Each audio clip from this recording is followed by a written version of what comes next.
Basic course में बात चल रही है सर्व आत्माओं का पिता एक है। इसमें जैसे हमने देखा भगवान के कार्य को लेकर, भगवान के अस्तित्व को लेकर ढेर सारे विरोधाभास वाली मान्यता थी, जिसे हमने देखा। अर्थात कलयुगी संसार में मनुष्य भगवान को सही रीति से नहीं जानते हैं, इसीलिए भगवान ही स्वयं आकर के कलयुगांत के समय संगम युग पर अपना परिचय दे रहे हैं। और उस परिचय को जानने के लिए ही भगवान को यथार्थ रीति से हम जब जानते हैं तो उससे ही हम उनसे वर्षा ले सकते हैं। और दूसरी बात, जैसे सृष्टि चक्र में हमने देखा विनाश के समय भी सेफ्टी का साधन है भगवान की यथार्थ पहचान। और उस यथार्थ पहचान में ही मनुष्य तो जानते नहीं, इसलिए भगवान स्वयं आकर के अपना परिचय देते हैं। मुस्लिमों में जो बात का उल्लेख है, खुदा कहते हैं, जो खुद आकर के ही अपना परिचय दे रहे हैं। और उस परिचय में ही हमने देखा, पहली बात तो जैसे आइडेंटिफिकेशन के हिसाब से भगवान का पूरा जो भगवान ने परिचय दिया है, उसमें से हमने भगवान के रूप का उल्लेख देखा, अनेक धर्मों की मान्यताएं देखी कि वास्तव में भगवान के लिए जो कहते हैं रूप से न्यारा है, लेकिन वास्तविकता तो भगवान ने बताई कि न ही भगवान रूप से न्यारे हैं और ना ही उनके अनेक रूप होते हैं। उनका तो एक ही यथार्थ रूप है, और वो यथार्थ रूप है निराकार ज्योति स्वरूप। और ये जो ज्योति स्वरूप है, निराकार स्वरूप है भगवान का, उसी की मान्यता हर धर्म में है, जिसे हमने पिछले हफ्ते विस्तार से देखा। मुस्लिम लोग नूर कहते, हिंदू लोग ज्योति स्वरूप के रूप में मानते हैं, उसकी यादगार ज्योतिर्लिंग है। क्रिश्चियंस लोग गॉड इज लाइट कहते, तो सिख लोग एक ओंकार निराकार के रूप में मानते हैं। तो हर धर्म में भगवान के इस निराकार रूप की, ज्योति स्वरूप की मान्यता है, ये बात तो सिद्ध हो गई। अब आज के कोर्स में हम देखते हैं कि भगवान का रूप तो एक ही है जो सब धर्मों में मान्य है। अब बात आती है नाम की। भगवान का पूरा परिचय लेने के लिए जरूरी है कि उनके नाम की भी यथार्थ पहचान हमें हो। अब भगवान ने अपना आकर के क्या नाम बताया है? हर धर्मों में तो भगवान के अलग अलग नाम दे दिए हैं। हर धर्मों की तो बात छोड़िए, हिंदू धर्म की अगर हम बात लें तो भगवान के ढेरों नाम दिए हैं। अब उसमें से ही भगवान स्वयं आकर के अपना यथार्थ नाम बता रहे। अब वो क्या नाम बताया है भगवान ने अपना, उसे देखते हैं। और दूसरी बात ये भी समझना होगा, जैसे कि भगवान का रूप जो है वो आत्माओं के रूप की तरह है, जिसे हमने एग्जाम्पल के साथ समझा था। जो बच्चों का रूप है तो पिता का रूप वैसे ही होता है, अर्थात आत्माएं जो है उनके पिता, परम पिता का जो रूप है वो भी ज्योति बिंदु रूपी है। इसी तरह से क्या आत्माएं जो है, जन्म मरण के चक्र में आने वाली आत्मा रूपी जो परम पिता की संतान है, उन आत्माओं का और परमात्मा के नाम का कोई संबंध है क्या? सबसे पहली बात तो देखते हैं, आत्माओं का नाम होता है क्या? पहला प्रश्न तो है। आत्माओं के बारे में तो हमने आत्मा के पाठ में 3 लोक के चित्र में देखा। ढेर वैरायटी आत्माएं हैं। 84 लाख योनियों रूपी आत्माएं हैं। यहाँ समझने में गलती न हो, यहाँ जन्म की बात नहीं चल रही है, यहाँ बात है ढेर वैरायटी आत्माओं की कैटेगरी की। उस संदर्भ में ये बात बोली कि 84 लाख योनिया रूपी आत्माएं हैं, अर्थात मनुष्य आत्माएं, जानवर, पशु पंछी, कीटक, ढेर सारी वैरायटी कैटेगरी की आत्माएं हैं। अब ये जो आत्माएं हैं, ये वैरायटी कैटेगरी में आत्माओं में हमने देखा कि अच्छे और बुरे दोनों प्रकार के संस्कार आत्मा में समाये हुए हैं। आत्मा के लेसन में हमने इस बात को अच्छी तरह से समझा है। और ये जो अच्छे बुरे संस्कार है, इसी आधार से कर्म पे प्रभाव पड़ता है और उसका परिणाम भी अलग अलग कम या ज्यादा हो जाता है। यह बात तो है, आत्माओं की कैटेगरी तो ढेर है, लेकिन जैसे हमने 3 लोक के चित्र में भी इस बात को समझा कि मनुष्यों के ऊपर मेन तो सारा मदार है, क्योंकि वो बुद्धिजीवी प्राणी है। तो खास करके तो यहाँ मनुष्य आत्माओं की बात पहले लेते हैं, क्योंकि मनुष्य आत्माओं के संस्कार बहुत स्पष्ट रूप से ज्यादा देखने में आते हैं। तो मनुष्य आत्माओं में भी दोनों प्रकार के संस्कार तो होते ही है, अच्छे संस्कार भी होते हैं और बुरे संस्कार भी होते हैं। आत्मा का लेसन जो हमने अभी तक समझा, उसमें जो मन बुद्धि संस्कार की बात देखी, मन संकल्प करता है, बुद्धि उस पे निर्णय लेती है और उस आधार से संस्कार रूप कर्मों पर उसकी छाप बैठ जाती है, अर्थात कर्मों का लेप जो चढ़ता है, जिसे संस्कार कहा जाता है। और ये संस्कार ही आदत है।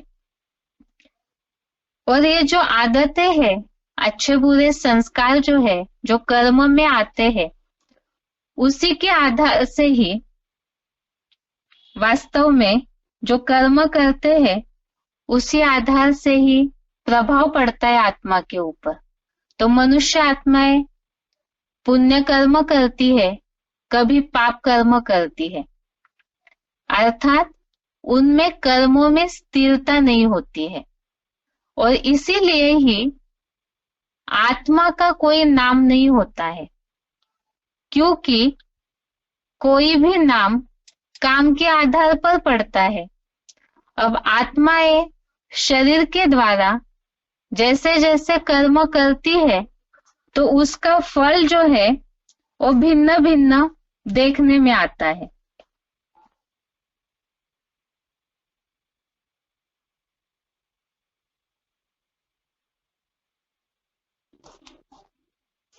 अब ये तो बात हो गई मनुष्य आत्माओं की, कि मनुष्य आत्माएं अलग अलग प्रकार के कर्म करते हैं, तो उनके कर्मों में स्थिरता नहीं है, इसीलिए ही उसी हिसाब से आत्मा का नाम कैसे हो सकता है, क्योंकि उनका कर्म फिक्स नहीं है।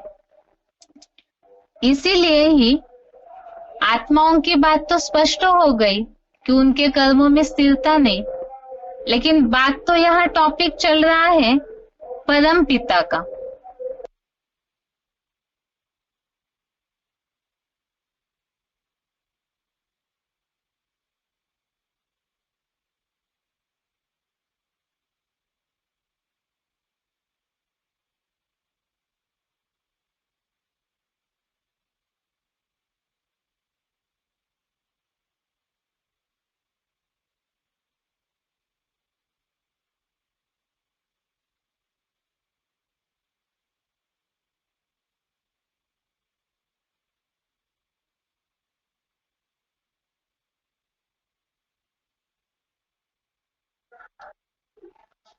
तो बात चल रही थी आत्माओं का कर्म फिक्स नहीं, तो इसीलिए उसका फल भी फिक्स नहीं, तो इसीलिए ही आत्मा का कोई नाम नहीं होता है। लेकिन बात यहाँ चल रही है परम पिता के नाम की, भगवान के नाम को जानने की। परम पिता और आत्माएं, इसमें मुख्य अंतर यही है कि परम पिता का कोई भी कार्य अकल्याणकारी नहीं होता है। आत्माओं के लिए तो हमने देखा था कि आत्माएं प्रकृति के गुणों के कारण सत्वष्टम 3 गुणों में आती है और उसी के कारण उनके कर्मों पे उसका पाप पुण्य का प्रभाव रहता है। लेकिन परम पिता जो है उनका कोई भी कार्य अकल्याणकारी होता ही नहीं है। तो जब कार्य अकल्याणकारी नहीं होता है तो उसका उनके द्वारा जो किया हुआ कर्म का फल है वो भी सदैव कल्याणकारी ही होता है। परम पिता का हर कार्य शुभ और कल्याणकारी है, इसीलिए ही परम पिता का नाम ही शास्त्रों में दिया हुआ है शिव। शिव का अर्थ ही है कल्याणकारी। अब बात फिर यहाँ आएगी, बहुत से लोग इस बात को ये सोचेंगे कि ये तो शिव नाम हिंदू धर्म से जुड़ा हुआ है। वास्तव में यहाँ शिव का अर्थ कल्याणकारी है, तो यहाँ धर्म विशेष की बात नहीं है। कैसे? तो उसे भी देखते हैं। शिव का अर्थ कल्याणकारी है। जैसे मुस्लिम लोग खुदा को दोस्त कहते हैं। दोस्त अर्थात जो हमेशा शुभ करने वाला, अर्थात भगवान के कार्य का सूचक है ये कि भगवान का कर्तव्य हर एक आत्मा के प्रति कल्याणकारी और शुभ करने वाला ही है। क्रिश्चियंस लोग भी भगवान को परम पिता के लिए कहते हैं गॉड इज लिबरेटर, अर्थात मुक्तिदाता। तो मुक्ति किस चीज से? दुखों से मुक्ति, अशुभ से मुक्ति। जैसे हिंदुओं में भी कहते हैं भगवान सुख करता, दुख हरता है, मुक्तिदाता है। इसी बात को भी क्रिश्चियंस अपने अंग्रेजी में कहते हैं भगवान लिबरेटर है, अर्थात मुक्तिदाता है। तो मुक्ति देना अर्थात ही कल्याण करना, शुभ करना। इसी तरह से ही हर धर्म वाले इस बात को मानते हैं भगवान या परमपिता का नाम लेते ही सबके मन में कल्याणकारी के भाव से ही भगवान के प्रति नजर जाती है, शुभ भाव जाता है। इस हिसाब से भी ये बात तो सिद्ध हो गई कि ये नाम कोई एक धर्म विशेष से जुड़ा हुआ होने की बात नहीं है।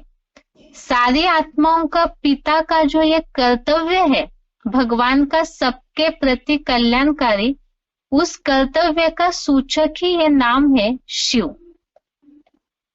अब दूसरी बात है कि शिव जो है उनके शब्द का शाब्दिक अर्थ भी अगर देखें, संस्कृत रूप से अगर शिव शब्द का अर्थ हम देखें तो इस तरह से है क्षति पापम शव प्लस वत, अर्थात ही शुभ करने वाला, सदा स्व प्लस त अर्थात स्वस्थिति में स्थिर, उन्हें ही शिव कहा जाता है।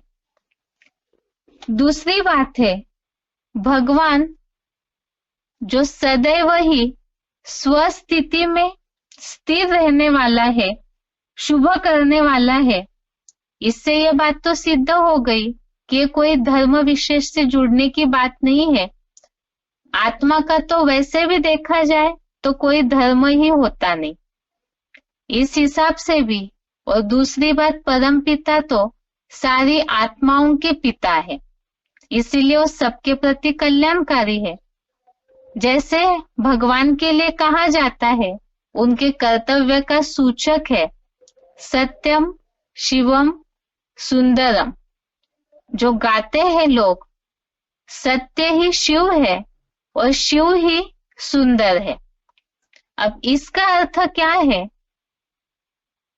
जैसे क्रिश्चियंस लोग भी कहते हैं गॉड इज ट्रूथ, सत्य को ही सत्य भगवान है, भगवान को ही सत्य कहा जाता है। और शिव सत्यम अर्थात सत्य सिखों में भी कहा जाता है सतनाम, अर्थात ही सत्य है। जो सिखों में गायन है सी भी सत, हो सी भी सत। तो सत्यम शिवम सुंदरम, ये जो भगवान के लिए कहा गया है, इसका उल्लेख हर धर्म में मिलता है। जैसे क्रिश्चियंस में गॉड इज ट्रूथ कहा, हिंदुओं में तो सत्य ही भगवान कहते हैं। और रही बात शिवम अर्थात कल्याणकारी, मुक्तिदाता, जिसे क्रिश्चियंस लोग कहते हैं लिबरेटर, जो सभी का शुभ करते हैं। और सुंदरम, तो यह सुंदरम शब्द वैसे तो देह धारण करने वाली मनुष्य आत्माएं सुंदर शब्द सोचते ही देह की आकृति के प्रति बुद्धि जाती है, लेकिन वास्तव में भगवान परम पिता, उनकी सुंदरता कैसे आकी जाएगी? तो वो सभी का शुभ करते हैं, कल्याण करते हैं। तो उनके कार्य का सूचक ही है ये कि वो सुंदर है। वैसे तो कई बुद्धिजीवी लोग इस बात को मानते हैं कि वास्तव में शरीर के आधार से सुंदरता आकी नहीं जाती है, बुद्धि के आधार से, शुभ संकल्प, शुभ कर्मों के आधार से सुंदरता आकी जाती है। और वैसे भी देखा जाए तो भगवान की इन सब बातों से तुलना भी कैसे कर सकते हैं? तो भगवान का कर्तव्य ही है कि वो सत्य है, शिव कल्याणकारी है और सदैव सुंदर है। इस हिसाब से भी ये बातें सिद्ध हो गई कि यहाँ शिव नाम कोई धर्म विशेष से जुड़ने की बात नहीं, क्योंकि भगवान या परम पिता वो कोई भी धर्म से जुड़े हुई हस्ती नहीं है, वो सारी आत्माओं से जुड़ी हुई हस्ती है। इसीलिए ही भगवान के गुणवाचक और कर्तव्य के आधार से उनका नाम पड़ा हुआ है शिव। शुरुआत में ही ये बात का उल्लेख आया कि वास्तव में काम के आधार से नाम पड़ता है। इस आधार से मनुष्यों के कर्मों में तो कोई स्थिरता ही नहीं, कभी पाप करते हैं, कभी पुण्य करते हैं, ऊपर नीचे होते रहते हैं। लेकिन भगवान का कर्तव्य ये सब मनुष्य जानते हैं कि वो सदैव के लिए ही शुभ करने वाले हैं। इसीलिए ये उनका गुणवाचक और कर्तव्य के आधार से नाम पड़ा हुआ है भगवान का शिव। तो भगवान का यथार्थ नाम ही शिव है।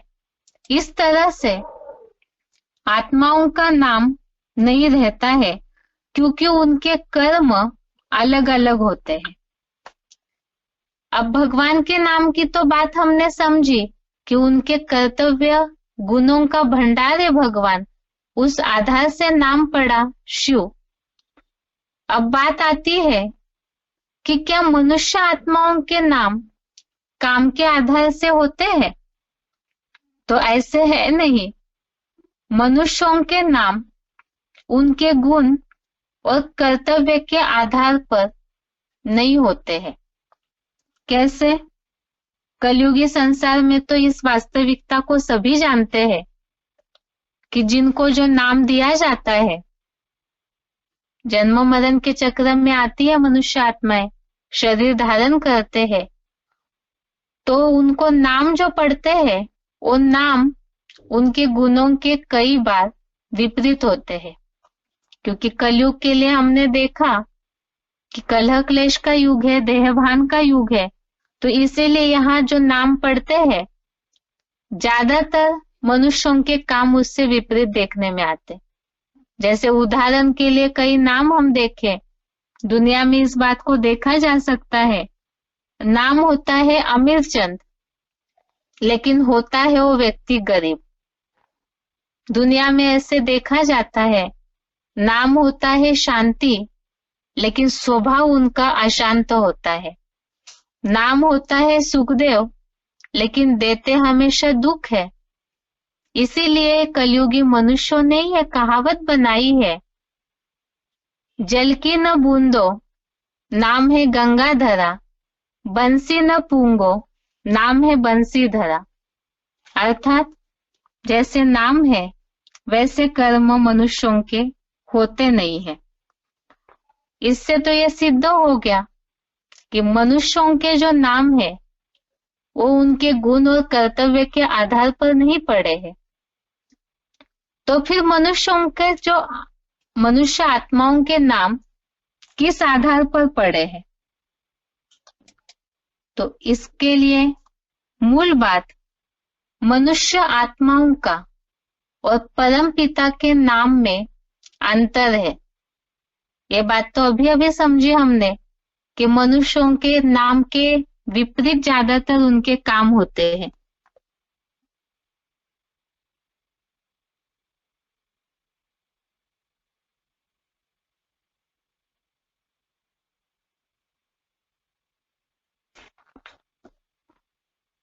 तो जैसे हमने समझा कि भगवान के गुण और कर्तव्य की खासियत के आधार पर उनका नाम शिव है, लेकिन मनुष्यों का इससे विपरीत है। तो इसके लिए देखते हैं कि मनुष्य आत्माओं के और परमपिता के नाम में खास अंतर क्या है। इसे समझने के लिए कल का क्लास, आज के लिए गीता क्लास यहाँ तक ही। ओम शांति।